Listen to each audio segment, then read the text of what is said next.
So what is this devotion, Mama?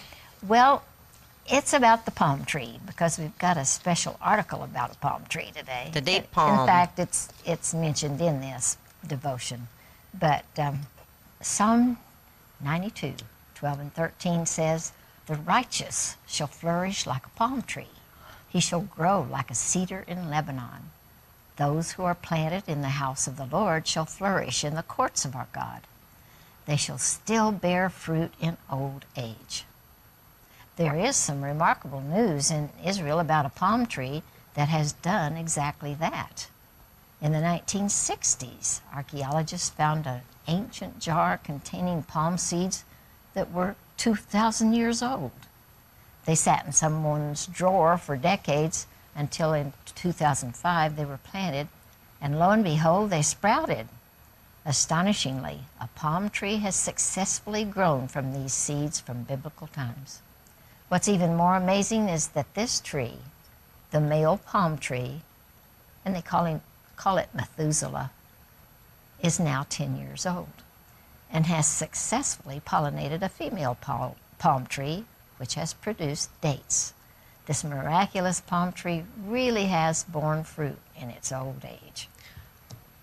I'm sharing this with Mom, but one of the most stunning things is the date palm groves in Israel. Yeah, and you see them gorgeous. down, especially by the Dead Sea, and they're stunning. They're so high. Mm-hmm. There are countless palm trees in every direction in Israel, and there is a wonderful biblical significance to the tree, which we can remember every time we see them or taste its fruit, which is yummy. There were 7 species of food that God assured his people that they would find in the Promised Land, listed in order that they are ready to harvest. They are barley, wheat, grapes, honey, figs, pomegranates, and olives. Deuteronomy 8:8. The honey listed here is the date syrup that comes from palm trees, making palms one of the 7 species of promise.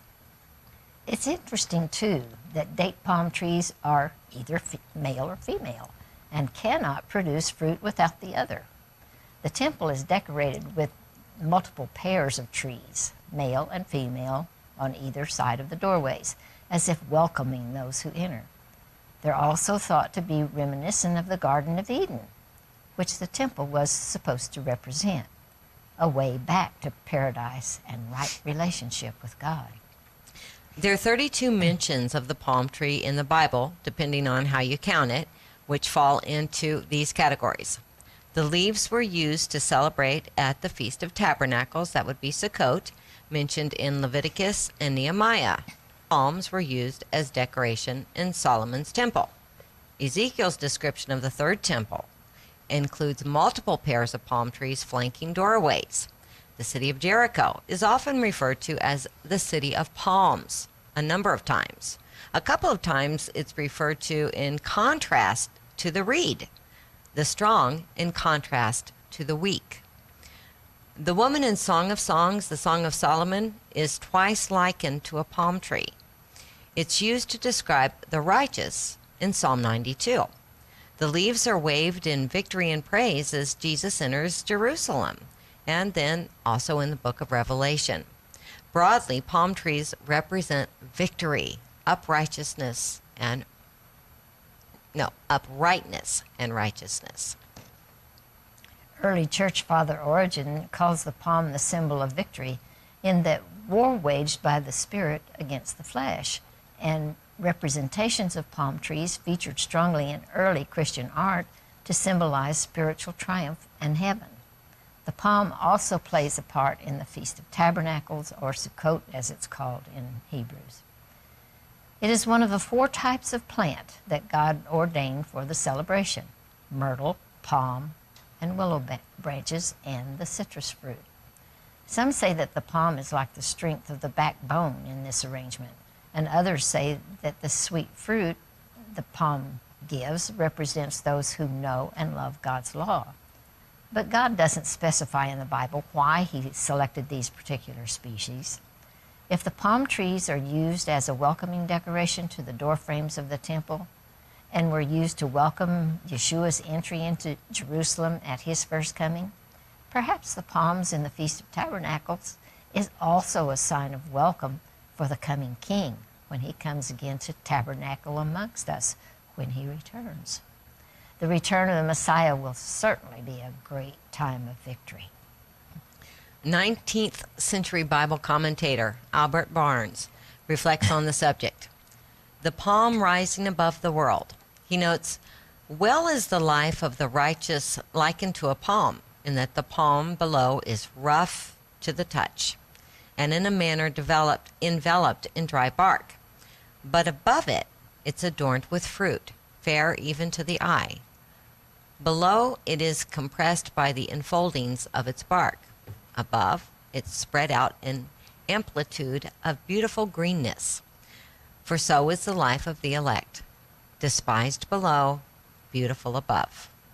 Down below, it is, as it were, enfolded in many barks, in that it is straitened by innumerable afflictions. But on high, it's expanded into a foliage, as it were, of beautiful greenness by the amplitude of the rewarding. As someone else put it, this verse is a picture of the believer who, in the midst of drought, death, dearth, and desolation, fixes their faith and trust down deep in the living promises of God and flourishes for Him in company with other believers. Palm trees, as anyone who watches the news will know, can flex and withstand the battering of some serious storms. Their roots go deep and their trunks can bend so that they stay strong in drought, wind, and storm. They can flourish even in harsh conditions, and that's what can also be said of those who drink deep from God's living waters. The palm tree, being one of the promised 7 species of the land, is deeply significant to Israel, a sign of fruitfulness and abundance. So much so, in fact, that it appears on the back of the 10-shekel coin, with baskets full of dates on either side. Around the edge of the coin is written, "For the redemption of Zion." Please pray for Israel to come to know the redemption that was purchased for them in our precious Messiah, Yeshua, and according to Psalm 92, 12 through 15, to be planted and flourish in His courts like majestic palm trees displaying His victory. The righteous shall flourish like a palm tree. He shall grow like a cedar in Lebanon. Those who are planted in the house of the Lord shall flourish in the courts of our God. They shall still bear fruit in old age. They shall be fresh and flourishing. To declare that the Lord is upright, He is my rock, and there is no unrighteousness in Him. Amen. That's good. And then we're going to now tell you about Methuselah. Methuselah, the date palm. This comes from National Geographic. 10 years after sprouting from an ancient seed, the date palm is a big boy now, a scientist says, and yeah, he can make dates. A male date palm tree named Methuselah that sprouted from a 2,000-year-old seed nearly a decade ago is thriving today, according to the Israeli researcher who is cultivating the historic plant. The plant was sprouted in a laboratory in 2005. And when a National Geographic news story about the event resurfaced this week on a social media website, Read It, we decided to check in on Methuselah and see how it's doing. Well, he's a big boy now, says Elaine Salary, the director of the Arava Institute for Environmental Studies at Kibbutz Keturah in Israel. He's over 3 meters, that's 10 feet tall. He's got a few offshoots, he has flowers, and his pollen is good, she says. We pollinated a female with his pollen, a wild modern female, and yeah, he can make dates. In 2005, Soloway, an expert in desert agriculture, germinated the ancient seed, which was recovered decades earlier from an archaeological excavation at Masada, a historic mountainside fortress. The seed had spent years in a researcher's drawer in Tel Aviv. In the years since Methuselah first sprouted, Soloway had successfully germinated a handful of other date palms from ancient seeds recovered at archaeological sites around the Dead Sea. I'm trying to figure out how to plant an ancient date grove, she says. To do that, she'll need to grow a female plant from an ancient seed as a mate for Methuselah. So far, at least 2 of the other ancient seeds that have sprouted are female.